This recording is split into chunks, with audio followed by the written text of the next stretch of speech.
RDX की महाराष्ट्र में entry हुई थी।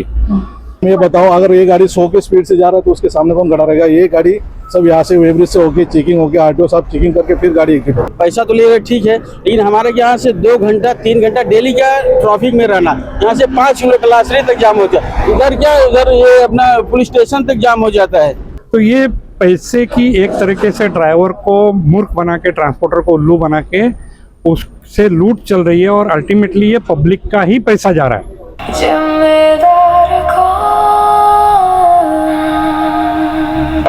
महाराष्ट्र गुजरात चेक पोस्ट के मैं दूसरे साइड पे आई हूँ जो गुजरात से मुंबई की तरफ जाते हैं। यहाँ पर भी 12 कैबिन्स हैं और इन 12 कैबिन में से सिर्फ 5 चल रहे हैं। तो जहाँ जहाँ से गाड़ी आ रही है वही वो चल रहे हैं। यहाँ पे देखिए ये पूरा खाली पड़ा हुआ है और उधर देखिए लंबा ट्रैफिक जैम लग चुका है। तो एक ये चीज़ है, यहाँ पे कोई भी स्टाफ मौजूद ही नहीं है। इस साइड भी आप देखिए ट्रक्स खड़े हुए हैं, पूरे में ट्रक्स यहाँ पर खड़े हुए हैं।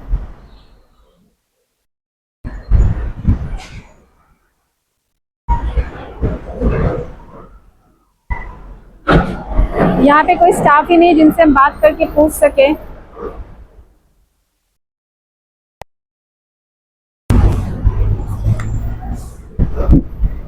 केबिन्स हैं, 10 कैबिन है, 10 है, ठीक है। तो 10 में से मात्र 5 चल रहे हैं। 5 नहीं चल रहे, 7 चल रही है और 3 नहीं चल रही। मैंने तो अभी खड़ी हुई इधर बहुत देर से, मैंने कैमरे पे लिया है। 1 2 ये चल नहीं रहा है ना, नंबर ये 4 चल रहे हैं। यहाँ पे बंद है, ये बंद है, ये वहाँ बंद पे है वो और बंद है। 3 न बंद है, 4 बंद है और मैन पावर शॉर्टेज इसकी वजह से बंद है। मैन पावर शॉर्टेज कैसे हो सकती है? रोज कैसे नहीं, रोज नहीं होता, ये कभी कभार होता है। मेरे पास रिकॉर्ड में है, ऑन कभी-कभार कैमरा होता है। रिकॉर्ड में है कि यहाँ पे जानबूझ के सिर्फ 4 या 5 जानबूझ के तो कोई नहीं करता मैम, पर रोज नहीं हो सकता ना प्रॉब्लम। कभी कभार होता है, मैन पावर शॉर्टेज रहता है, कभी कभार मैन पावर का दिक्कत आता है। आपने कोई कंप्लेन अपने अडानी ग्रुप में मेल किया है? नहीं, हम हमारे सीनियर को बताया ना। सीनियर को बताया है? कौन है सीनियर? राइटिंग में दिया होगा ना कि मैन पावर नहीं है, इससे ट्रैफिक हो रहा है ना, जी हमारा पूरा पास नहीं हो पाते हैं। मैन पावर का डिटेल रहता है ना मैडम हमारा। ये मैन पावर कितना प्रेजेंट है आपसे कितना? बैरिगेटिंग क्यों की है? कौन सा? ये बैरिगेटिंग क्यों है? ये बैरिगेटिंग इधर से वो आरटीओ साहब के वो उधर गए, वो सब गाड़ियों को आरटीओ के पास क्यों जाना है? बसेस क्यों जाएंगे? वो सब जो एक कंपनी का एसओपी उसके हिसाब से किया हुआ है। बसेस का कोई लेना देना ही नहीं है ना। आप उधर आरटीओ साहब को जाके पूछ सकते हो, ये सीधा गाड़ी ये आरटीओ वालों ने किया है। हाँ। और वो जो रोड पे बैरिकेडिंग है, हाँ, वो बड़ा गाड़ी उधर हाईवे से नहीं जाना चाहिए, इसलिए वो हाईवे पे किया हुआ है। वो इतना ज्यादा बैरिकेडिंग। आपको पता है ना कि हाईवे पे स्पीड ब्रेकर भी नहीं लगाते हैं, तो इतनी बैरिकेडिंग। मैम ये बताओ, अगर ये गाड़ी 100 की स्पीड से जा रहा है तो उसके सामने कौन खड़ा रहेगा? ये गाड़ी सब यहाँ से वेब्रिज से होके चेकिंग होके आरटीओ साहब चेकिंग करके फिर गाड़ी एग्जिट होता है। इतनी चीटिंग, 1 पत्थर 2 पत्थर, आप लोगों ने पूरा आधा ट्रैक जिगजैग लगाया उधर, पूरा क्रैक नहीं किया, वो जिगजैग लगाया ना। की जरूरत ही नहीं है। एक अगर आप लगाएंगे भी, जब चेक पोस्ट के लिए यहाँ से निकलना, वो तो नॉर्मल कार्स के लिए है, नॉर्मल कार गाड़ियों के लिए है ना। नॉर्मल कार गाड़ियों के लिए इधर भी है, उधर क्यों रोड पे एनएच पे क्यों है? यहाँ लगाए समझ में आया, एनएच पे क्यों लगा? जब से चेक पोस्ट चालू है तब से वो चालू है। जब बीच में हट गया था? बीच में नहीं हटा था, कभी नहीं हटा। ये लोग विटनेस इस बात के, जब उन्होंने कहा था कि हट चुका था और फिर से लगाए।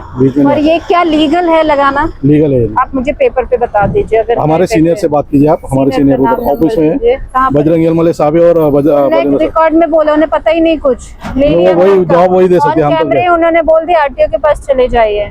आरटीओ साहब और ये पूरा एसओपी वही बता सकते हैं, हमारे सीनियर, हमारे वरिष्ठ अधिकारी, सब हमारे वरिष्ठ अधिकारी, वो सब पूरी जानकारी दे सकते हैं आपको। सब एक दूसरे पे दोष मढ़ रहे हैं, जैसे कि हमने आपको पहले ही कहा था। इन्होंने भी यही कह दिया कि आरटीओ में बात कर लीजिए, आरटीओ ने कहा कि आप अडानी लोगों से बात कर लीजिए या ट्रैफिक वालों से बात कर लीजिए। जैसे कि आप लगातार सोशल वर्क कर रहे हैं, एनएच को लेके जो भी परेशानी झेली गई है रोड पे, आप लगातार कई सालों से मुद्दा उठा रहे हैं।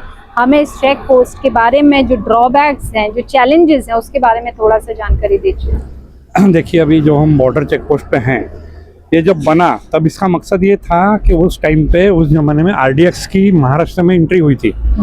तत्कालीन मुख्यमंत्री ने तुरंत आदेश देके महाराष्ट्र के सभी बॉर्डर पे इस तरह एक्सरे स्कैनिंग होके ही गाड़ी अंदर जानी चाहिए, इसके लिए सुविधा और प्रोविजन किया गया था। अब एक्सरे का कॉन्सेप्ट तो बंद हो गया, उसी समय ट्रायल में ही फेल हो गया। लेकिन अभी इतना खर्चा करने के बाद जो यूज़ करना है, उसके लिए सारा प्रोपेगेंडा है। यहाँ जो वे स्केल है, वे ब्रिज है, कांटा जिसको हम बोलते हैं, उसमें भी वेरिएशन है। एक कांटे से वजन करोगे दूसरे कांटे पे 200-300 किलो का फर्क है। प्लस अगर 10 लेन होते हुए भी ट्रैफिक कंजेक्शन, ट्रैफिक जाम का सामना करना पड़ रहा है, जो कि ट्रैफिक जाम का रीज़न ये पता चलता है कि 2 कांटे ही चालू है, 6 कांटे बंद है, 8 कांटे बंद है। तो ये सब टेक्निकल फॉल्ट के वजह से ड्राइवर को या ट्रांसपोर्टर को ही आखिर दिक्कत आ रही है। बावजूद उसके यहाँ टोल भरने के बाद जो सुविधाएं मिलनी चाहिए, जो बोर्ड पे 10 सुविधाएं लिखी है उसमें से 2 सुविधा भी नहीं है। यहाँ पे मॉल बंद है, या डॉर्मेट्री नहीं है, वॉशरूम क्लीन नहीं है, एम्बुलेंस है तो ड्राइवर नहीं है, डॉक्टर नहीं है। तो ये पैसे की एक तरीके से ड्राइवर को मूर्ख बना के, ट्रांसपोर्टर को उल्लू बना के उससे लूट चल रही है, और अल्टीमेटली ये पब्लिक का ही पैसा जा रहा है। एक तो हम टोल रोड का भी टोल भर रहे हैं, और ये सेटअप जो प्रेमाइसिस बना है इसका अलग से टोल भर रहे हैं। तो ये बर्डन है, और सरासर ट्रांसपोर्टर और ड्राइवर के जुम्मे पे, सर पे एक बोझ है। जजिया कर बोलो इसको, या लूट बोलो, कुछ भी बोलो, ये टोल के नाम पे सरासर लूट है। कागज ऑनलाइन चेक होता है हर जगह पे, हर डिपार्टमेंट में। फिर यहाँ पे हमने देखा कि 2-2 जगह चेक हो रहा है। एक ही, ये शासन का ही नियम है कि एक ही बॉर्डर पे या एक ही जगह पे 20 किलोमीटर में दूसरे डिपार्टमेंट की चेकिंग नहीं होनी चाहिए। यहाँ तो एक ही जगह पे आधे किलोमीटर में नहीं, सामने सामने ही ट्रैफिक पुलिस भी चेकिंग कर रही है, वो भी पेपर चेक कर रही है, आरटीओ है वो भी पेपर चेक कर रहा है। तो ये सब सुविधा होने के बजाय दुविधाएं हो रही है। यहाँ पे गाड़ी अनलोड करके भरने की कोई सुविधा नहीं है। प्रोविज़न है कि अगर ओवरलोड हुई तो उसमें का माल खाली किया जाए, दूसरी गाड़ी में भरा जाए, उसके लिए वेयर हाउसिंग चाहिए। अगर हेवी मटेरियल है तो फोर्कलिफ्ट या क्रेन की सुविधा चाहिए, लेबर चाहिए, ट्रांसपोर्टेशन के लिए दूसरे व्हीकल चाहिए। ये कुछ भी सुविधा नहीं है, सिर्फ पेपर पे है, और सारा दोष ड्राइवर के जुम्मे मढ़ के उसको गाड़ियाँ खड़ी कर दी जाती है, हैरान और परेशान किया जाता है। हमने यहाँ तक देखा है कि बस के अंदर के पैसेंजर, बस वहाँ खड़ी होती है और लोग बच्चों को लेके, महिलाएं, लोग पैदल चल के बॉर्डर क्रॉस करते और आगे जाके फिर वही बस में बैठ जाते हैं। मतलब ये तो वो बात हुई कि पुलिस के सामने टेबल सीट बाइक पे बैठ के नहीं जा सकते हो, सिर्फ पुलिस की आंखों से आप ओझल हो जाओ, फिर 3 नहीं 4 बैठ के चले जाओ। ये सब चल रहा है तो दिखावा है। मैडम भैया, सबसे मेन प्रॉब्लम हम लोग को क्या है, पैसा तो ले ठीक है, लेकिन हमारे यहाँ से 2 घंटा 3 घंटा डेली का ट्रैफिक में रहना, यहाँ से 5 किलो क्लासरी तक जाम होता है। उधर क्या, उधर ये अपना पुलिस स्टेशन तक जाम हो जाता है। 3-3 घंटा 2-2 घंटा डेली का नियम, चाहे कहाँ से भी कुछ थक आते हैं हम लोग, लेकिन 2 घंटा 3 घंटा डेली का ऐसा जाम हो जा रहा है। हम लोग 3-3 घंटे लाइन में लगे रहते हैं। किसी को इमरजेंसी का कुछ बाथरूम डाल तो भी हम नहीं ले पा रहे, नहीं कर पा रहे। अच्छा, ये लगभग किस समय होता है सर? मैडम ये 7-8 के बीच में, 9-10 रात में पूरे नाइट पूरा ऐसा रहता है। सुबह 5 बजे के बाद चालू खुलता है, उसके पहले पूरा बंद रहता है लाइन। 2 लाइन बंद कर देंगे, 3 लाइन बंद कर देंगे, उसके बाद उसमें जाम लगना चालू होता है। यहाँ पे जितने आदमी है सब रहते हैं, कोई लेट पर्ची पाता है, कोई ओवरलोड तो सर्टिफिकेट से निकालते हैं, ऐसा सिस्टम है यहाँ पे। तो उसकी वजह से लंबा जाम लग जाता है। अच्छा, तो ये बताइए, पुलिस वाले यहाँ पे ड्यूटी पे रहते हैं रात के वक्त कि नहीं रहते? हाँ, ड्यूटी पे रहते हैं। ड्यूटी पे रहते तो वो ट्रैफिक क्लियर करने में हेल्प नहीं वो कुछ लेना देना नहीं है, पुलिस वाले से कुछ लेना देना नहीं है। वो कैसा रहता है, भाव दिखाते हैं कि भाई लाइन में चलो, और उल्टा जो आता है घुसता उसको भी नहीं रोकते हैं। अच्छा, वो लाइन भी नहीं चलते, जैसा जो मन दिया वैसे चलते रहते हैं, चलते जाते और हैं। लाइन बंद होने की वजह से। क्या जब आप लोग को गाड़ी पास होनी होती है, किसी भी प्रकार के पैसे का लेन देन पुलिस करती है? नहीं, ऐसा यहाँ पैसे के लेन देन अभी तो नहीं है, तो अभी तो ऐसा नहीं है। लेकिन हमको जो यहाँ 10 लाइन है, 10 लाइन में 5 ही चालू रहता है, 5 खराब है, 2 बंद है। ऐसा हमेशा का प्रॉब्लम है, आज से नहीं कई सालों से प्रॉब्लम है। हम लोग को सुनने में आता है कि अभी ये साल बंद हो जाएगा, चेक पोस्ट बंद हो ये जाएगा। चेक पोस्ट बंद होने वाला है, लेकिन आज तक बंद नहीं हुआ। मैंने आज 5 साल से सुन रहा हूँ, ये मार्च में, ये अप्रैल में, ये जून में, ये जुलाई में। फिलहाल मैडम देख लीजिए आपने, लाइन 2-3 लाइन इस समय बंद है, फिलहाल इसी समय बंद है।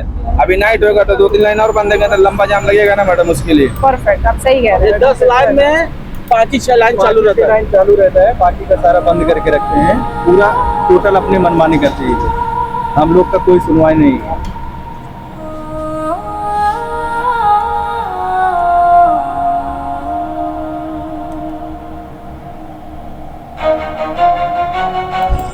एक रीजन तो ट्रैफिक का यहाँ पर यही है, केबिन्स हैं, इनको पूरी तरीके से ऑपरेशनल नहीं किया गया, स्टाफ अवेलेबल नहीं होता है। दूसरा कारण ये है कि ये जो बैरिगेटिंग इन्होंने कर रखी है, सारी 10 गाड़ियों को एक रूट सिंगल रूट से ऐसे घूम के आना पड़ता है। उसका एक कारण ये है कि आगे जाके आरटीओ की टीम बैठती है, हर गाड़ियों को वहां से पास होना पड़ता है। पर अब सवाल ये है कि आखिर इन लोगों को, बसेस को, छोटी गाड़ियों को यहाँ से आरटीओ से क्यों पास होना है? क्योंकि ये चेक पोस्ट है जहाँ पर ये जो ओवरलोडेड गाड़ियाँ जाती हैं उनकी चेकिंग के लिए बिठाया गया है। आप लोग आरटीओ से हैं? हाँ मैडम। मुझे सिर्फ इतनी जानकारी दीजिए कि ये चेक पोस्ट से जब गाड़ियाँ आ रही हैं तो ये डाइवर्जन क्यों दे रखा है इतना लंबा? पहले इतना से कंजेशन है पहले से ये, क्योंकि ये स्ट्रेट रोड का कुछ तो इशू है एक्विजिशन में, ऐसा मैंने सुना है, मुझे भी मालूम नहीं है। अगर आपको ये करना है, अब ये आता है वसई ऑफिस के अंडर, आरटीओ वसई ऑफिस के अंडर, उनके वो पता होगा। अब मैं कल्याण ऑफिस से हूँ, साहब थाना ऑफिस से, हमारे ड्यूटी से रोटेशन में लगता है। ओके, तो आप लोग को खबर नहीं है कि ऐसा क्यों हो? ये पहले से ही मतलब जब से डिसाइड होता है। आपको नहीं लगता इससे कंजेशन होता है? हमको भी लगा था, लेकिन हमने भी पूछा था, वो क्या बोले थे कि और ये लैंड रिक्विजिशन का कुछ तो इशू है, इसलिए वो सीधा नहीं है। हमको भी क्या पर इसमें देखिए ट्रक वाले तो घूम रहे हैं, पर छोटी छोटी गाड़ियां देखिए बीच में। ये छोटी गाड़ियां मैडम इधर आने की जरूरत ही नहीं है, उनके लिए वो सेपरेट लाइन बनाई ठीक है, उनको डायरेक्शन इधर आने की जरूरत नहीं है। पर वो फंस रही है ना, इसमें बसेस हैं, छोटी गाड़ियां हैं, अननेसेसरी एक लंबा हमको भी लगता है ना, हमको भी वैसे इनको भी वो उधर सीधा सीधा जाता है, हमको भी तकलीफ चाहिए ही नहीं। एक चीज तो तय है कि जो अभी हमने पूरा कवरेज में दिखाया है कि यहाँ कुछ तो ऐसी चीजें की जा रही है जो गलत है। अब सवाल मैं आप सभी के लिए छोड़ देती हूँ, आप तय कीजिए, क्या Maharashtra Gujarat check post, Dapchi check post कमाई का अड्डा है?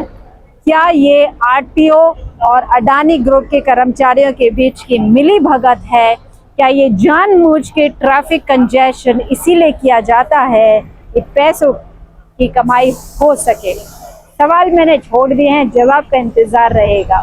मेरे साथ जुड़े रहने के लिए धन्यवाद।